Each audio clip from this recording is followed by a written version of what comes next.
आजकल केजरीवाल दिल्ली में जो भी इशू उठाते हैं उसकी गूंज पंजाब में सुनाई पड़ती है। भगवंत मान पंजाब विधानसभा में केंद्र सरकार के खिलाफ निंदा का प्रस्ताव पास करवाते हैं। आज भी ऐसा ही हुआ। पंजाब असेंबली में E20 के खिलाफ प्रस्ताव पास हुआ। मुख्यमंत्री भगवंत मान ने कहा E20 को कंपलसरी करने से पहले केंद्र सरकार ने कोई रिसर्च नहीं की। अब लोगों की गाड़ियां खराब हो रही हैं तो केंद्र सरकार खामोश है। किस तरह बिना कोई स्टडी कीतियां, बिना कोई माहिरां तो रिकमेंडेशन लिया बहुत तेजी नाल ये E20 जिहड़ा इथेनॉल का जिहड़ा मुद्दा चलता है, E10 वाले जिहड़े इंजन सी उन्हां नूं अचानक E20 ते कर दिता गया है। पूरे देश दे विच इस गल ते रोस है।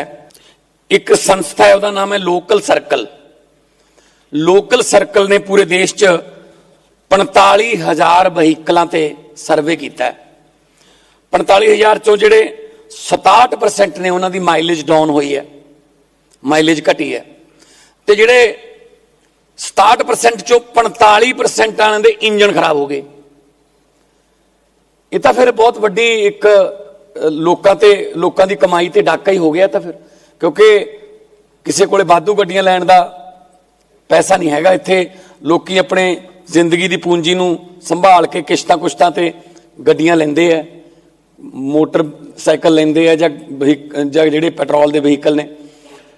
ते जे उहदे विच भी इंजन नाल धोखा सरकार ही कर रही होवे, फिर इस तो गंभीर विषय तो कोई हो ही नहीं सकता।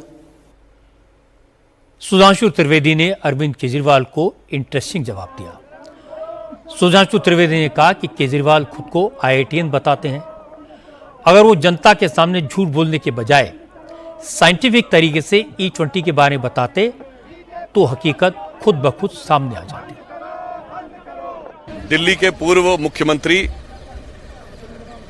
जो सियासत में अपनी नाकाम हसरतों का जनाजा लिए हुए चंद मुट्ठी भर लोगों के साथ अपनी चिर परिचित शैली में वही नाटकीयता और उसी प्रकार की उच्छृंखलता दिखाते हुए अनर्गल आधारहीन आरोप लगाते हुए दिखाई पड़े हैं। जो अपने को दावा करते हैं कि वो बहुत पढ़े लिखे नेता हैं और वो IIT ग्रेजुएट हैं, वो किसी भी गंभीर विषय के ऊपर बगैर किसी आधार के बोलने के माहिर हैं। जबकि उल्लेखनीय बात यह है कि वो मैकेनिकल इंजीनियरिंग से ग्रेजुएट हैं। इसके बावजूद E20 के मुद्दे के ऊपर बगैर किसी रिसर्च के, बगैर किसी तथ्यात्मक आधार के ऊपर अपनी उसी नाटकीय शैली में इस प्रकार की अभिव्यक्ति, वो भी शायद उंगलियों पर गिनने लायक लोगों के द्वारा, ये करना दर्शाता है कि एक बार फिर वो अपनी उसी शैली में भ्रम उत्पन्न करने का प्रयास कर रहे हैं।